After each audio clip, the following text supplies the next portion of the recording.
Kaizer Chiefs played a dirty game. Kaizer Chiefs as bafethi iyangiconfuse lento eyenzakala ku Kaizer Chiefs. So the instruction from a technical team ye Chiefs to uNdlovu was ngena lapha uyakhahlele kwasani.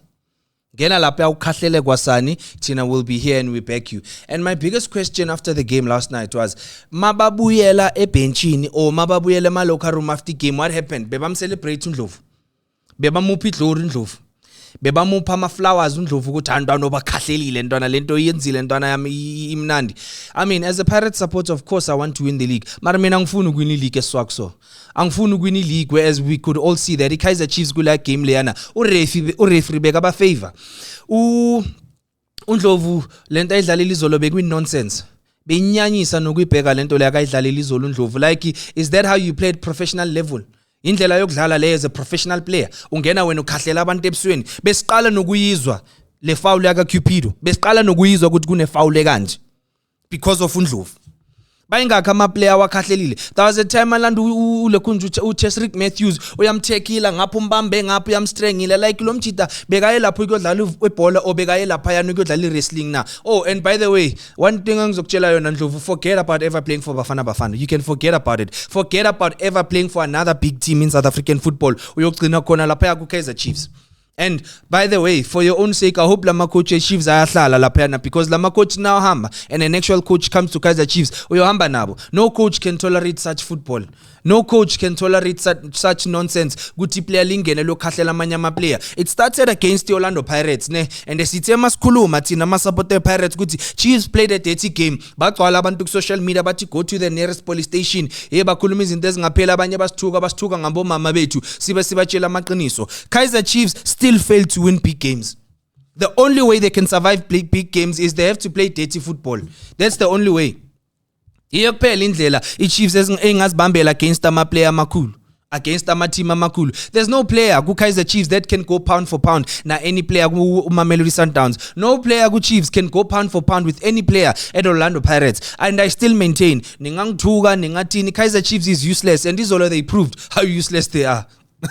Izolo bavele bahamba bayosihlaza bazibonakalisa the way ba useless ngakhona. So the only way iChiefs can stop big teams is ukuthi bakhahlela ama player. Mara nabadlala against abo Ovid College, badlala against abo Magesi FC ba wina 4-0, ba wina 5-0. Sibona izinto esingakaze sizibona. And I don't blame Mamelodi Sundowns players for coming back now self and fighting back. They had to fight back. Ayikho into bebazoyenza because bebahleli lapha bakhahlelwa abantwana babantu. uCupido stood a chance. Mhlambe bekazobizwa hamba ye World Cup. Now there's a very high chance yokuthi he might not go because some idiot yaku Chiefs ubone ukuthi amkhahlele because yena sabukudliwa.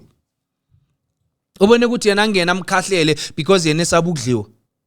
I mean, you can imagine. Abotebogo Mokoena, you're talking about national team players. Bebakhahlelwa lapha izolo. You're talking about national team players. You can't count even one player ku Kaizer Chiefs or a national team player.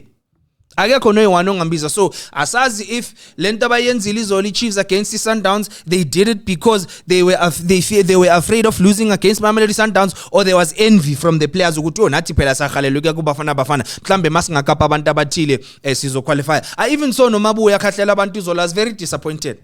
Ukuthi that's not your game Mabuwe. When awudlali ngaleyo ndlela leyo, you someone that knows how to play. If you are going to win a game, you win it fair and square. And now nale bias yaka referee si understand ukuthi isoka kuphi, and then bese mase sikhuluma abantu bayasithuka ukuthi thina sikhuluma kakhulu sikhuluma ama inini. And you see, it starts with us supporters. The moment siqala senza ama comment ukuthi yeah, we don't care, at least we didn't lose against Mamelodi Sundowns, izoqala ke ibhola lase South Africa kube ikarati kuphulwa ama player kwenzweni. The world is watching.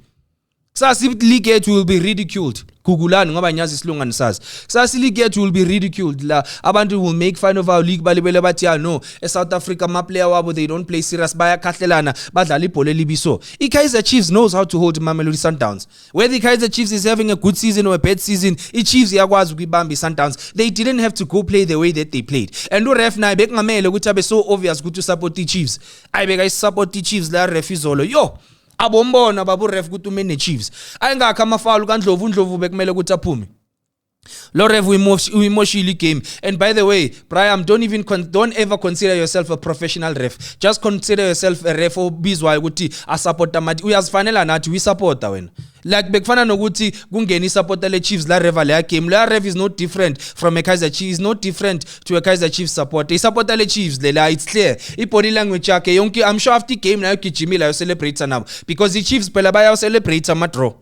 Hey Chiefs phela yayisele hey draw I-draw ku Chiefs I-win baba isimo sinzima ngaleyo ndlela ukuthi I-draw for i-Kaizer Chiefs is a win. That was a poor game and that was a disgusting game to watch, and i-Chiefs imoshile la game leya. I-Chiefs had a chance ukuthi bebangayibamba kahle Sundowns but they chose bona ukuthi let's be dirty asibakhahlela asidlala igame so at some point bekungathi la game ingaphela i-Chiefs bayiphe ama goal. Yazi la game kahle bekumele iphele 5-1 but the Chiefs thathani because you guys desperately want to win this so much ukuthi nizinkhahlela abantu ndlalisa abantu kabhlungu ninyathela abantu ithatheni na siyanipha le game eyenu siyanipha. There was no reason for Ndlovu to commit all the fouls that he committed. There was no reason for ukuthi ama player khahlelwe the way akhahlelwe ngakhona. There was no reason for ukuthi ureferee ngapha Ndlovu I red card. Usabani ukupha Ndlovu red card. Usaba ini bakuthembise ini usaba bani? Keep I red card. If ufair, keep I red card.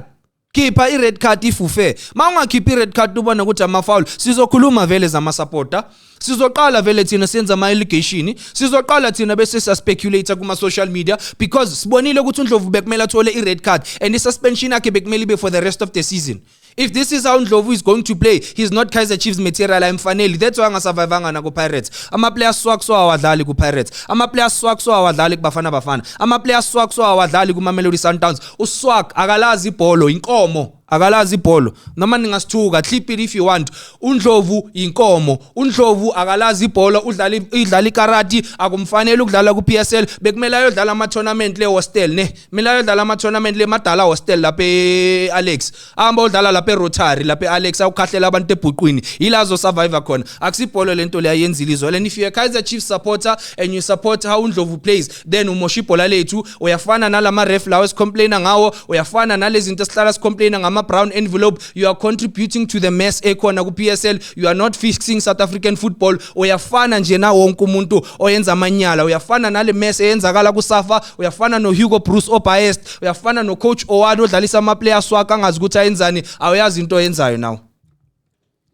Now ayazi into oyenzayo. Masikhuluma izinto zifair. Of course, as a ngiyaphinda, as an Orlando Pirates supporter, bengimene Chiefs izolo. I wanted Kaizer Chiefs to win so that Orlando Pirates stands a chance of winning the league. But I was disgusted at some points. Good kanti Chiefs wayenza so. They did the exact same thing Orlando Pirates marizolo, but they made sure ukuthi they do it times 10. Can they please do it nakwamanye ama game? Ngifuna ukubona something. Ngifuna ukubona something ukuthi bangayenza against amanye ama team na lento labayenzayo. I think Puma futhi kule ndaba yeChiefs iyanginyanyisa. iChiefs ayibalekanga ngale ndlela ukuthi ngaze ngishaya 15 minutes ngikhuluma ngeChiefs. I just thought I should give my opinion because nami nginomlomo and football is a game of my opinion. My opinion is that Chiefs didn't deserve to win that game. Chiefs played a dirty game. Chiefs cheated Mamelodi Sundowns. Uref was on Kaizer Chiefs' side. Uref made sure ukuthi things go the way in the favor and in the way of Kaizer Chiefs. Uref uyimoshile le game. Beka useless lo ref wayizolo. Akalazi ibholo lo ref wayizolo. He doesn't look like a ref that should be refing big games in the PSL. Melayo refa lapha na ku first division or nanoma ngayo refa ama Phillies game ne, yena no wabongilethwa mangazi ukuthi bafike kanjani egrefeni kule level leya. Angazi bafike kanjani egrefeni kule level leya. It's unfortunate what happened to Mdushabalala. Speedy recovery mfowethu izolo botabalaza bozama created a chance akora lo mjita lona. Speedy recovery mfethu to Cupido speedy recovery Bram. Nyaza ama supporter ngalazi ibholo bazofuna ukuthuka na want what, but this is umuntu, this is a human being ulimele and umuntu bafethu naye mela bene career aqhubeka adlala ibholo to uNdlovu. Very disappointing Bram. You should be disgusted at yourself when you look at that game. I wish uthole umuntu ozokudlalela ama highlights akubonisa amafalo wa committee ubone nawe lento yenzile izolo, amanyala lento yenzile izolo beyinyanyisa nokuyibheka nje bengabhekeki nokubhekeka bheka ubuso babo nje ngathi ngingahlanza ucabanga nje lento yenzile izolo ngathi ngavele kuphuma umphalazo ogreen udlala inyongo izolo and kumele sithukane makusodlala amasimba ayikho lento yenzile.